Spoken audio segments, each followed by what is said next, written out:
Palun siia Elve Adamsoni, kes pikemalt tutvustamist ei vaja, aga Andmekaitse Inspektsiooni avaliku teabe seire kokkuvõttest ta sissejuhatusest räägib.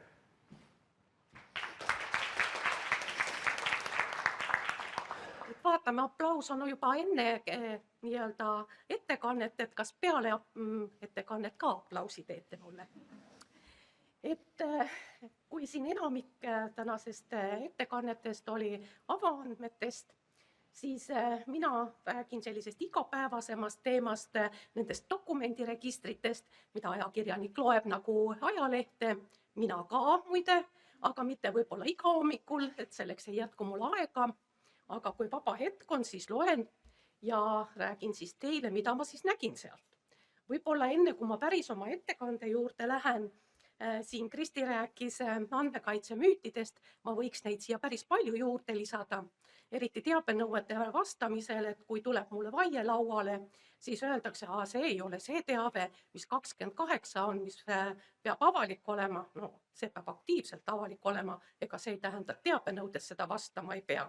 Või see ei ole nüüd see teave, millele ei tohi juurdepääsupiirangut kehtestada. Et selliseid müüte on päris palju, tuleb ette, mida tuleb siis ümber lükata ja selgitada, et mis see avalik teave on ja kellel sellele juurdepääsu õigus on. Et mida siis ma seekord seirasin ja miks just seda seirasin? Nagu ikka, selleks, et kõik ausalt ära rääkida, tuleb alustada algusest. Nagu siin eelmise panelisti ajakirjanik rääkis, et tema loeb ja vaatab neid registreid, vaatas temagi kevadel neid registreid ja saime meie teate kohalikest omavalitsusest päris pika nimekirja, kellel oli midagi avalik, mis ei oleks tohtinud avalik olla. See mõte tekitas minus seda, et kui ajakirjanik sai juba nii palju sellist avalikku teavet kätte, mis ei oleks tohtinud avalik olla, siis ei pruugi see olla ainuke, mis seal avalik oli. Tegime siis kõikidele kohalikele omavalitsustele ringkirja, kus siis juhtisime tähelepanu, et vaadake oma registrit ka muus osas üle. Aga teema jäi südame peale kripeldama.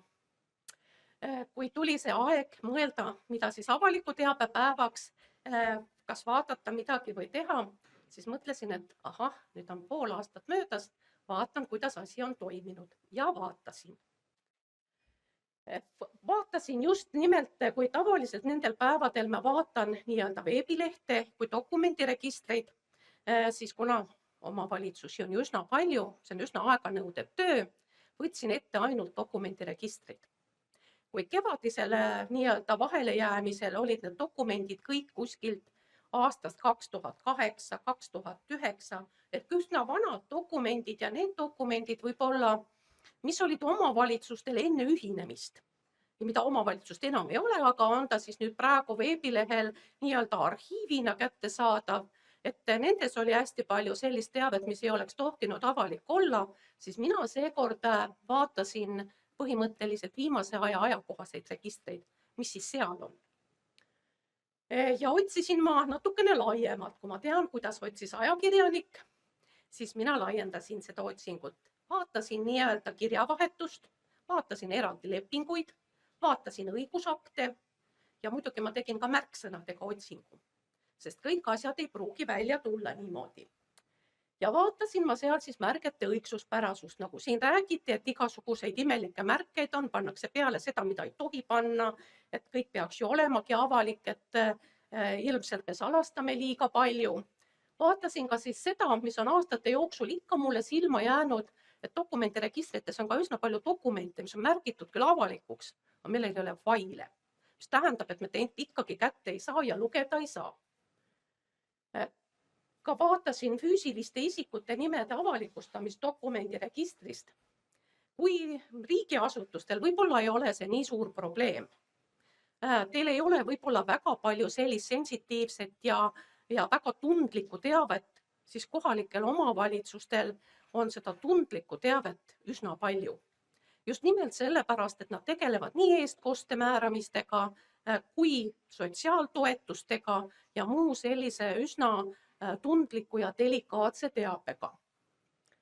Ja muidugi seda, kas ka mõni AK-dokument näppu jääb, no jäi. Ja mitte just pähe.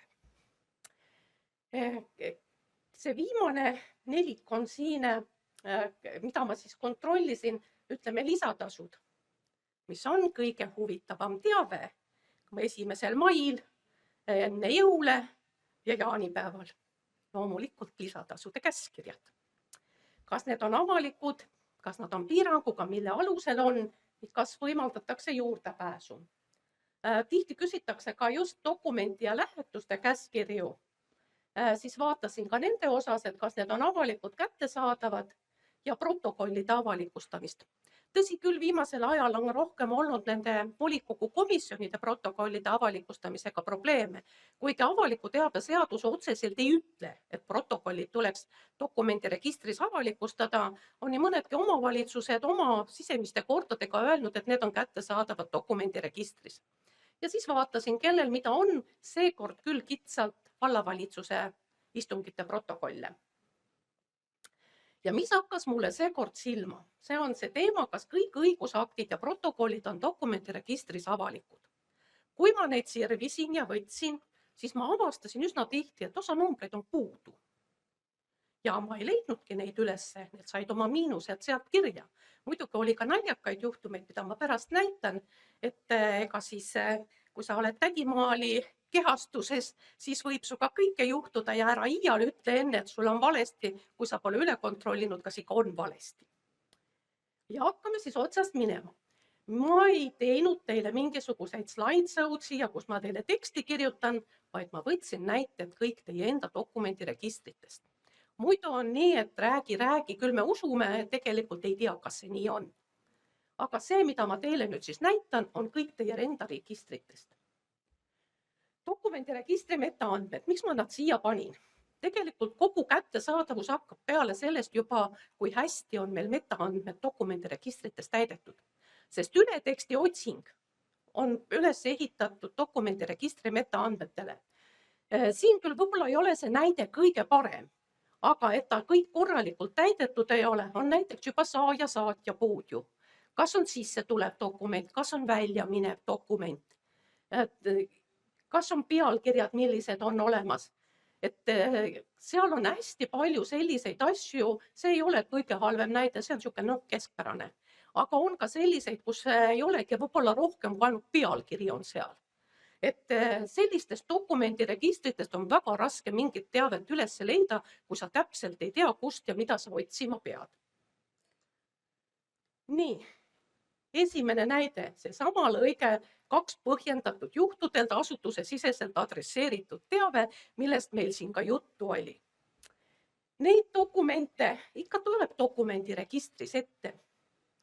Aga kui me hakkame siin vaatama, mis asjaga tegemist on vastuskiri juriidilisele isikule välja läinud. No kas me saame öelda, et ta on asutuse siseselt adresseeritud teave? No mina küll ei ütleks, et ta on asutuse siseselt adresseeritud.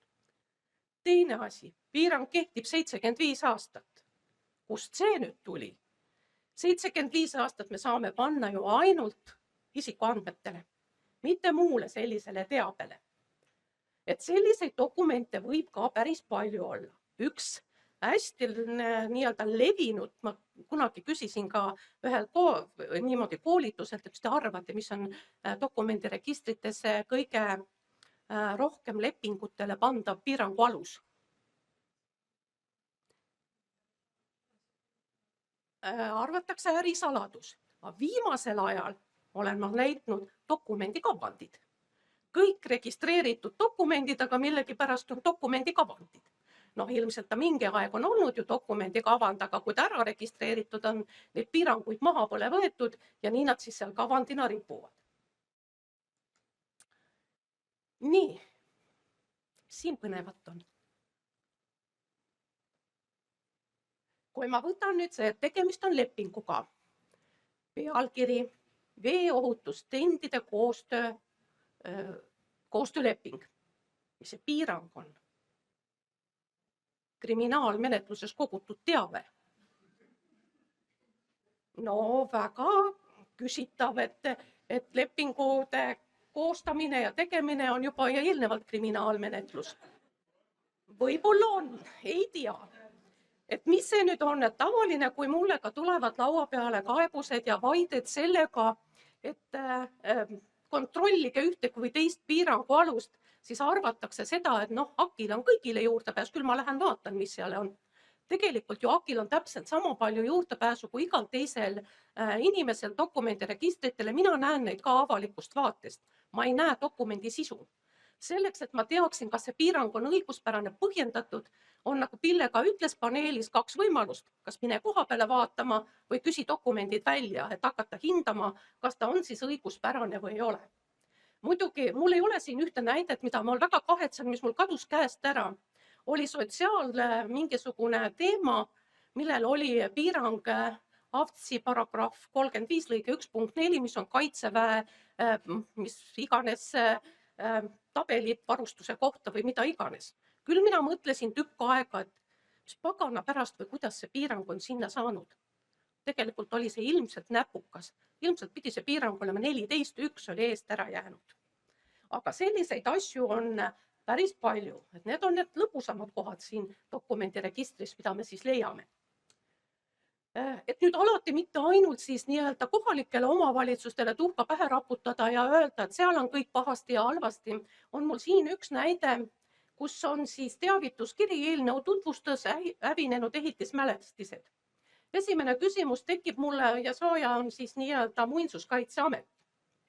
Sisse tulnud kirjaga on tegemist, põhjendust on siis eraelu puutumatus. No tekib mul küll küsimus, et ei ole kindel, kas ikka seal on seda eraelu puutumatust teavet sees. Aga ma ei saa seda pattu nii-öelda nuhelda kohalikele omavalitsustele, näitab seda, et teabevaldaja on Muinsuskaitseamet. Et sealt dokumendiregistrist saan mina aru niimoodi, et selle piirangu sisse tulevale kirjale on kehtestanud Muinsuskaitseamet. Ja sellisel juhul tõepoolest kohalik omavalitsus ei saa seda piirangut maha võtta ka siis, kui ta on vale. Ta saab maha võtta ta küll siis, kui nad on suhelnud ja võib-olla on läinudki midagi valesti. Aga omaalgatuslikult, kui teine pool ütleb, et ei, see piirang on minul peal, siis tema omaalgatuslikult seda maha võtta ei tohi. On ka mul aja jooksul käinud üks selline menetlus laua pealt läbi, kus 2 asutust vaidlesidki piirangu üle ja siis tuligi otsustada, kellel siis oli õigus. Nii, järgmine, jälle üks leping. Need on väga huvitavad asjad, seal on väga huvitavad piiranguga teavet. Et see on Kanepi valla kohalike teeäärde niitmise mingisugune leping. Piirang on punkt 17, tekib, see on see ärisaladus. Tekib küsimus, et mis selles niitmises nii ärisaladust võiks siis olla. No ei saa välistada, võib-olla oli mingi meetriühiku hind sisse pandud või jumal teab mida. No ei tea. Küll aga mis saab seal olla tehnoloogilised lahendused? Ma ei tea, milliseid erilisi tehnoloogilisi lahendusi, mis vajavad kaitset on teeääred niitmisel. Ja jälle 25 aasta piirang ja kehtib ta veel 75 aastat ka takkatippu. Et siin peaks ikka väga mõtlema, et vahel tundub, et kust need alused tulevad ja kust need sellised sätted tulevad, et tegelikult ju see 5+5 tuleb seadusest ja see 75 täpselt samamoodi. Et kust me saame võtta selliseid aluseid või selliseid tähtaegu, mida seadus üldse ei anna nendele sätetele. Aga no ja paber kannatab kõike. Nii. Siin on jälle teeäärde korrashoiud ja kellegi eraelu riive. Et kuidagi jah, et kui me räägime sellest eraelu riivest, et siis seda tõepoolest õudselt palju kasutatakse. Aga jah, nagu ma ütlesin, et ma ei saa surmkindlalt öelda kohe, et võtke maha, sest ma ei tea, mis sinna sisse kirjutatud on. Võib-olla on see, ma ei tea, kellegi õue niidetakse või ma ei tea, midagi muud tehakse seal või teeääri korras hoitakse kellegi erakrundil, et mida sa tegelikult sisaldab see asi. Aga sellised asjad, et ma tahaksin näidata just seda, et kui mina seda vaatan, siis ma vaatan kõigepealt, kes on see teabe saaja, kas ta on eraisik, on ta äriühing või kes ta on. Vaatan pealkirja, mis on dokumendi pealkiri, et mida selline dokument võiks sisaldada. ja siis vaatan piirangu alust. On hea, kui seal oleks ka veel sarjatähis, et mis sarja ta kuulub, et selle vald saab anda siis nagu esialgse hinnangu, mille pealt siis hakata otsustama, et kas üldse ma lähen küsima seda dokumenti ja piirangut hinnata või siis ei ole seda üldse vaja teha, et juba nii-öelda nende samade andmete põhjalt võin öelda, et siin on midagi väga valesti. No, mis nüüd juhtus? Valele nupule vajutasin. Nii. Siis ka siin teine selline säte. See kiri oli avalik. Piirang oli pandud nii-öelda teise asutuse poolt. Piirang on punkt 12, kiri selline. No, näete piirangut, mis on eraelu riive? Mina ei näe. Kiri on ju läinud vallavalitsuse inimesele, isegi ei ole selle tööalast e-posti aadressi, vaid on asutuse e-posti aadress, mis mitte kuidagi ei saa olla piiranguga teave. Jah, ta oli valla dokumendiregistris ka avalik. Ma ei tea nüüd siit praegu, kuna metaandmetest ma ei mäleta, et ma oleks näinud, et ta oleks piirang kehtetuks tunnistatud. Võib-olla oli kokku lepitud, oligi läinud kogemata vale piirang peale. Kui me vaatame, et tegemist on digitaalselt allkirjastatud dokumendiga, siis tegelikult ei ole võimalik sellele dokumendile seda kehtetu märget peale teha. Küll aga siis peaks olema, millega me vahel olemegi hädas, et ei ole kuhugi seda kehtetuks tunnistamise märget teha. Ja kui lasta nüüd niimoodi avalikuks, siis nii-öelda naljakana öeldes, nagu ma vahel ikka ütlen, et mul on neid koosseisuväliseid, kes käivad registreid kontrollimas ja mulle ette kannavad, siis tulevad sellised kirjad mulle laua peale, et avalikustatakse aga teavet. Et kunagi ühe asutusega, see oli küll riigiasutus, tegime siis sellise võimaluse, et kirjutasime, et piirang kehtetu pealkirja juurde, mis ei ole jätkusuutlik, see võib mõne dokumendi ära nii-öelda märke teha, et saada aru, et piirang on kehtetuks tunnistatud. Aga selliseid asju võib ette tulla, et kogemata juhtub mingi piirangu sätted sinna peale, pärast vaatad, ups, läks jumala metsa see asi, juba registreeritud, välja saadetud, ei ole ka midagi muud teha. Et siis tuleks mõelda välja, kuidas saaks siis selle avalikuks või tähendab piirangu kehtetuks tunnistada. Nii. Siin on veel üks niisugune tore piirangu alus. AVTSI paragrahv 19 seaduses sätestatud muu teave. Kui mina nüüd sellise dokumendi saan, siis mis ma selle dokumendiga peaks tegema, kui keegi seda küsib? Piiranguga on seaduses sätestatud muu teave. Mina tean, mis teave see seal olema peab seal teise asutuse hinnangul. Võib-olla on mingisugune selline teave, kust mina nii-öelda oskan välja lugeda, mis see on.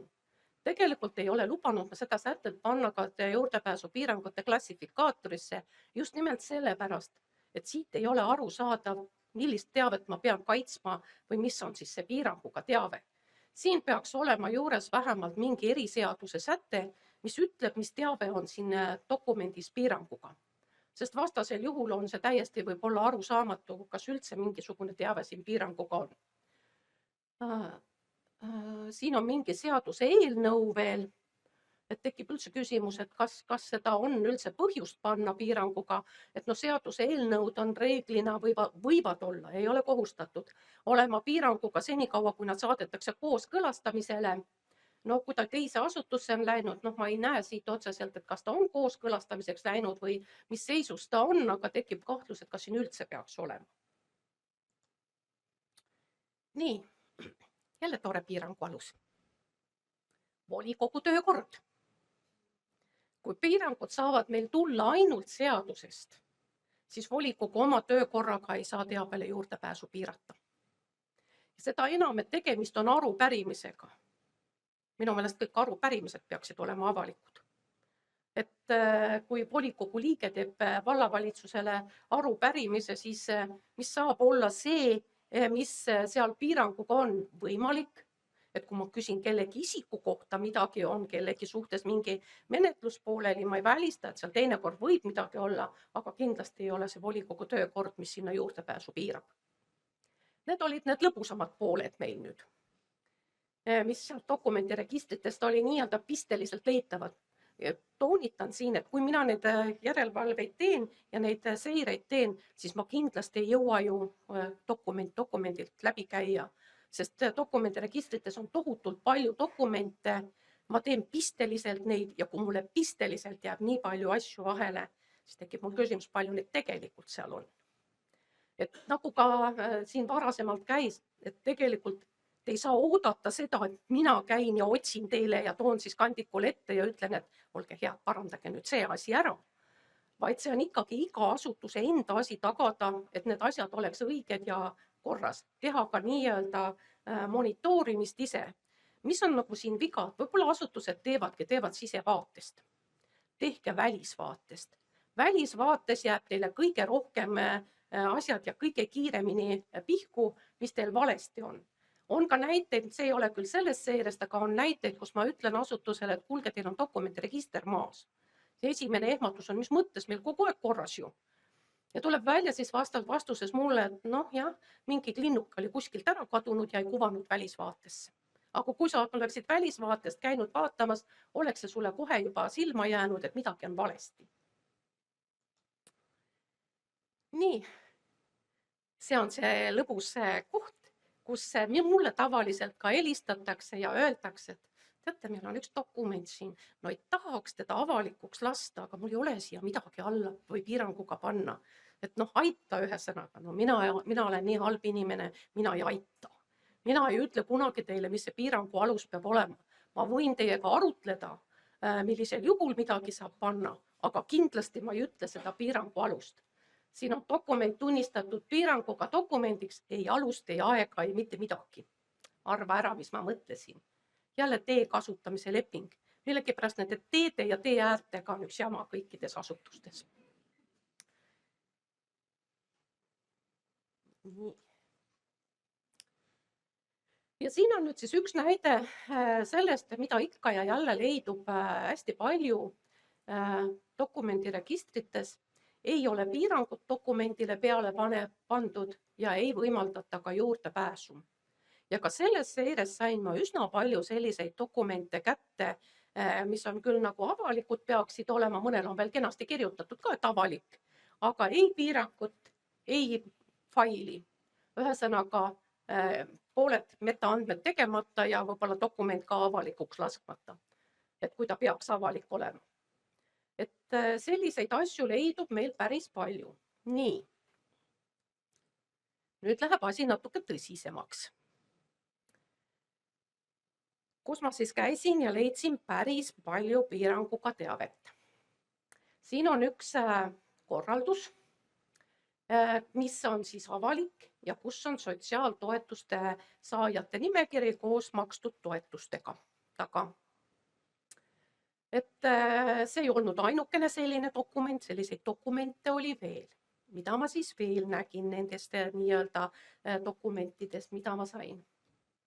Üks hästi paha dokument. Ma tükk aega mõtlesin, kas ma näitan seda teile või ei näita. Kui inimesed taotlevad sotsiaaltoetusi, siis nad peavad päris palju andmeid edastama omavalitsusele, et seda sotsiaaltoetust saada. See on nüüd üks avaldus ühele vallale ja andmete loetelu, mida ta peab esitama ja see dokument oli täies ulatuses dokumendiregistris avalikult kättesaadav. Kus on siis nii-öelda nii isiku enda andmed, see, et ta on töötu, tema elukohad, kontaktid, tema perekonnaliikmete andmed ja nende perekonnaliikmete tervislik seisund, et nad on puudega inimesed. Mõtleme nüüd natukene selle peale, et kui meie oleks selles abivajaja rollis, seda abi küsida kindlasti ei ole väga lihtne. Ja kui me läheme seda abi küsima omavalitsuselt, et me saaksime olla kindlad, et meie abivajadus ei läheks tervele ilmale kättesaadavaks, et järgmine hommiku ma ei loe võib-olla ajalehest, et esitasin nii-öelda mingisuguse taotluse saamiseks ja vaat mul on nüüd siis, ma ei tea, 2 või 3 raske puudega last või on abikaasa raske puudega, et see kõik oleks kõigile kättesaadav. Võtame või seda, et kui need lapsed on koolilapsed, käivad kusagil koolis, kui need dokumendid saavad avalikuks, lapsed on üsna julmad. See võib ka lastele tuua päris palju traumat kaasa. Ma küll lohutan, et need dokumendid, mida ma teile siin näitan, ei ole enam mitte ükski avalik. Sest selleks, et hakata kellegile nüüd ettekirjutust tegema või väärtegu tegema, on palju tõhusam vahend see, kui ma võtan telefoni ja teise poole sinna otsa võtan, siis on ehmatus, et mina helistan juba päris suur. Et üks asutus väga ilusti ütles, et kui ma ütlesin, kes ma olen ja kus ma olen, kas sügavalt ütles, mis meil jälle valesti on. Et selliseid telefonikõnesid te ikka saate aeg-ajalt, kui ma siis olen saanud nii-öelda seda ajalehte lugeda ja sealt midagi välja noppida. Siin on jälle eestkostetavatega asjas. Tegelikult ei ole siin mitte ühtegi inimese nime. Korraldus eestkostetava vara valitsemine, mingi tänav, mingi alevik või siis nõusoleku andmine eestkostetavale kuuluva kinnistud koormuga hüpoteegi suurendamiseks. Jälle need aadressid ei ole muide õiged, need ei tasu otsima minna. Et siin nagu ütleks, et ei ole ju isikuandmeid. Aga kui me läheme kinnistusraamatusse, mis kõigile on avalik, me saame kõik need andmed kätte. Et tegelikult on ikkagi tegemist piiranguga andmete avalikustamisega. Kuigi seadus ei näe meil ette ei väärteolist karistust ega midagi nii-öelda nimede avalikustamise puhul, siis tegelikult ka siin, et olgu, et need dokumendid ise avalikud ei ole, on tegemist juba piiranguga teabe avalikustamisega. Ja veel ma näitan siit ühte dokumenti, mis on ka täiesti viimase aja dokument kätte sain. Muidugi see Mari Maasikas on jälle välja mõeldud nimi siin peal. Et kui ma selle kätte saan ja tean, et ta on alaealine eestkostetav, mida iganes, siis tegelikult on tema piiranguga andmed juba avalikud. Küll siin selle lapse puhul ei tea nüüd seda, mis põhjusel tal see eestkoste on, kas see, et tal ei ole vanemaid või vanemlikku hoolitsust või on tal mingi muu puue, et siit küll otseselt välja ei tule, aga nii või teisiti, olgu see siis täiskasvanu nimi või siis lapse nimi, et selliseid dokumente sain seekord üllatavalt palju. Küll päris palju nendest dokumentidest on küll juba üsna vanad dokumendid, ei ole mitte viimase aja dokumendid, aga ka nagu näete, on ka mõned viimase aja dokumendid täpselt samamoodi, et see trend nagu ei ole kadunud. Et kui ma kirjavahetusest üleüldiselt väga palju isikuandmeid kätte ei saanud niimoodi adressaatidena, siis sotsiaalvaldkond on ikka, et kui me mujal ei avalikusta, siis sotsiaaltoetustesse paneme selle nime sisse. Või see, kes eestkostet vajab, et muidu ei saa ju aru. Et mis ma tahan siin öelda, et olge kenad, oma valdades vaadake, kontrollige just sotsiaalvaldkonna dokumente, et seal ei oleks need avalikud. Kui ministeeriumites võib-olla see probleem selles mõttes ei ole nii suur, et neil ei ole nii tundlikku teavet, vähemalt enamikel ministeeriumitel, siis omavalitsustel on hästi palju sellist teavet. Muidugi siin on ka see, et kui ma siis järelevalve algatan ja teen siis märkuse või küsin, et miks teist juhtus selline asi, siis ma olen saanud päris mitu vastust sellist, ta oli meil selline algaja töötaja ja ta enam ei tööta. See on see koht, kui nüüd pole inimest, pole probleemi. Probleem ikkagi jääb siia alles. Et küll ma ei saa küll öelda, et see võib-olla see, et ta ei tööta siin enam oli ainult nüüd sellest tingitud, et mingi dokument läks avalikuks, võib-olla oli seal muid põhjuseid. Aga teisepidi, kui see on nüüd ainult see põhjus lahti lasta, siis ma pigem tahaks öelda, et aidake oma töötajad. Noored inimesed, kes tulevad tööle, võib-olla kontrollige, õpetage, määrake talle mentor, et ta saaks järje peale ja ta oskaks seda teha. Kus te saate kindel olla, et järgmine töötaja kunagi ei eksi. Me kõik inimesed oleme ekslikud, et see ei peaks olema see esimene põhjus, mis ei tähenda nüüd kuidagi seda, et ma tolereeriksin seda, et hea küll läks, las ta siis läks, on ju. Et seda kindlasti ei saa tolereerida, aga pigem on see, kui me õpetame ühe inimese hästi välja ja kunagi enam ei juhtu, on palju parem, kui järjest lasta inimesi lahti. See oli nüüd niisugune tore juhtum minuga, kus mina kui ametnik siis nii-öelda piltlikult veidi ka ämbrisse astusin ja sain õpetust. Läksin siis otsima täpselt nagu ma rääkisin, et otsisin siis käskirju ja pooled numbrid vahepealt puudu. Vaatame siin 9, 8, 7, 6, 5, 4, midagi oli siit vahelt puudu või? 10, 11 oli näiteks puudu. kirjutasin siis vallale, et kuulge, teil ei ole kõike numbreid, et miks teil osa numbreid puudu on. Esimese ehmatusega öeldi, mul kõik on olemas ja kuidas puudu on. Vaatasime vallasekretäriga, no oli jah midagi puudu. Rääkisin, kuidas mina otsisin siis neid dokumente ja kuidas siis teine pool otsis neid dokumente. Ja ütles, et annab mulle siis dokumendihalduri telefoni otsa, et ta oskab paremini selgitada. No sain siis niisuguse sõbraliku õpetuse, et no kes siis niimoodi dokumente otsib. Võt mine vaata sealt, kus need personalikäskirjad on, need sarjade loetelust, võta sari ja saad kõik dokumendid kätte. Tõepoolest sain, sest mina otsisin dokumente liigi järgi, käskiri, mida kõik liigid seal all on täiesti eraldi liik, käskiri, otsisingi käskirju ja noh, ei ole kõike numbreid. Ja siis, kui ma võtsin nad kõik, siis ütleme selle personali käskirjade sarja alt, tõepoolest tulid kõik, aga pealkirjad. Üks on õigusakt, teine on käskiri. Loomulikult, kui ma käskirju otsisin, ei tulnud õigusaktid välja või vastupidi. Et küsisin siis ka seda, et miks teil siis osa õigusaktid on käskirjad ja osa õigusaktid on. Ega nad ise ka väga ei teadnud, miks nad niipidi on, aga nii nad olid ja välja nad ei tulnud sellisel moel. Mõtlesin, ma olen nüüd siis tark ametnik ja ma siis teistel kontrollin õigesti. Kui ma sedasi valesti siis kontrollisin. No mis te arvate, et kõigil oli seal siis seda sarjade loetelu? Loomulikult ei olnud. Kontrolli siis selle järgi.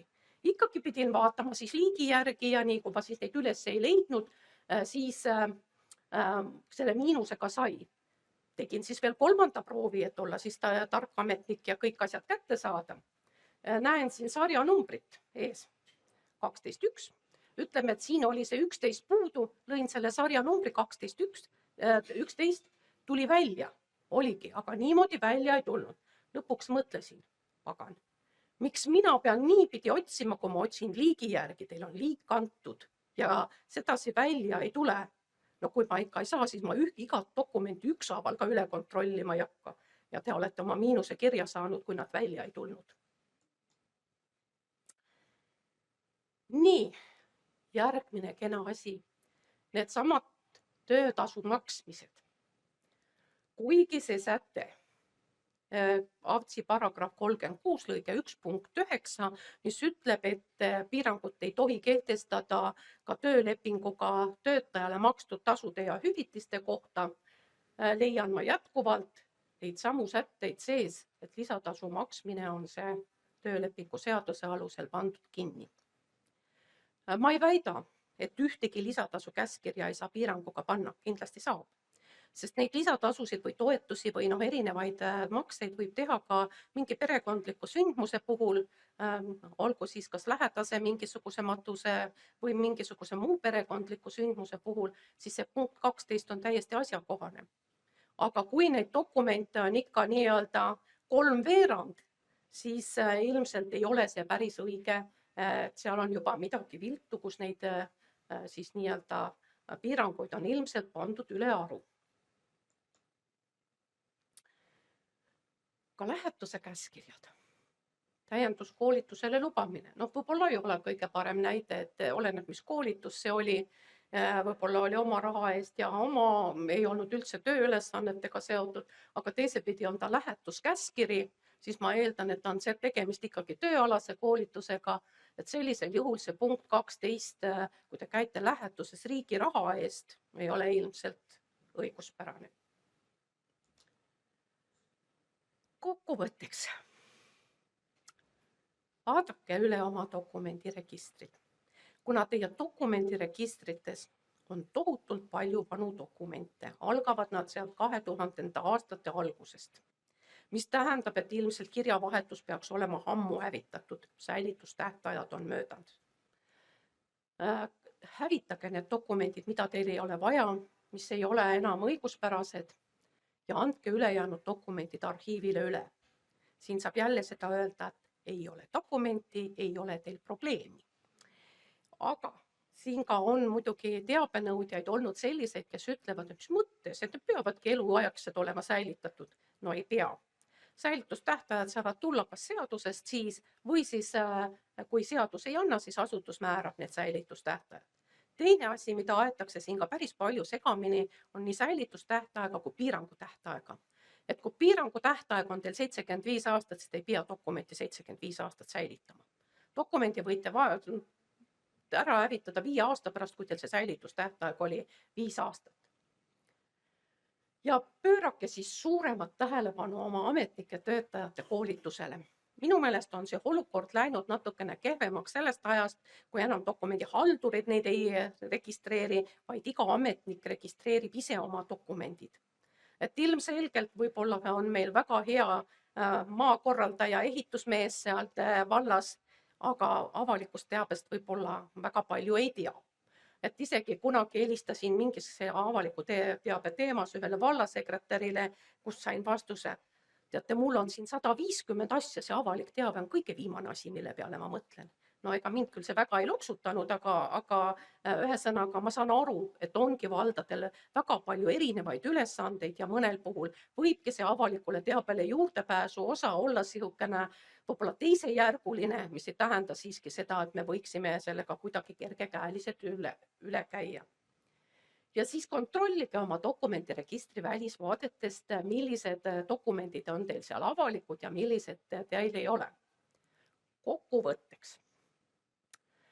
Sellest 78 või 79 valda, mis meil on, said telefonikõne, ma arvan, et julgelt 20 või rohkem asutust, kellel oli siis kas pealkirjades või siis päris dokumendid avalikud. Kui me selle protsendi võtame, on see päris suur protsent, mis näitab, et meil ei ole asjad hästi.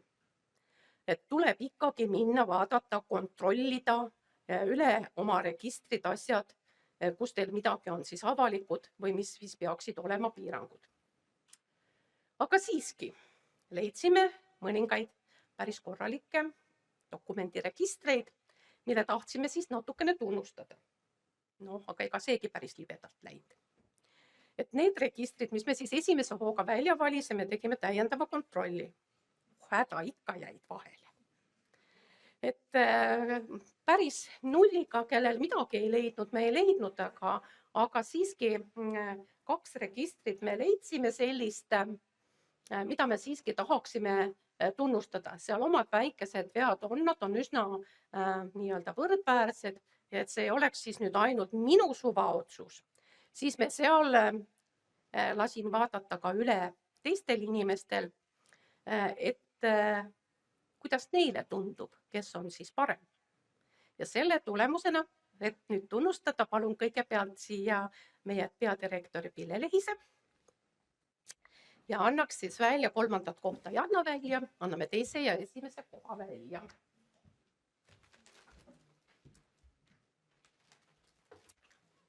Nii. Kas sa ütled ise selle või ütlen mida? Olengi see produktsioonifirma, kes teeb. Nii, ja. Et 2. koha vääriliseks tunnistasime siis me Ustme vallavalitsuse. Showcase.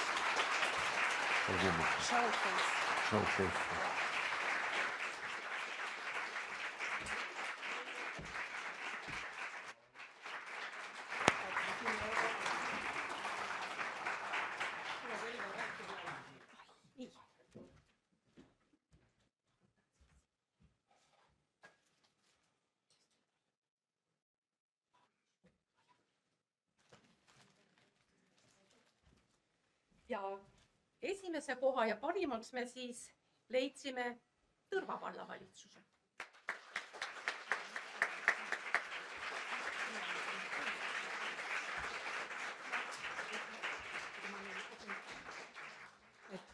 Ma ütlen 2 sõna, et siis me lõime sellise uue auhinna ka ja mille nimi on siis läbipaistvuse majakas, nii et ma loodan, et see saab nagu selliseks pikaaegseks traditsiooniks ja mitte rändkarikaks, selle saate ikkagi endale kapi peale jätta ja et siis igal aastal me ikkagi leiame ühe sellise tubli, on see siis kohaliku omavalitsusasutuse või siis riigiasutuse, kellele see välja anda.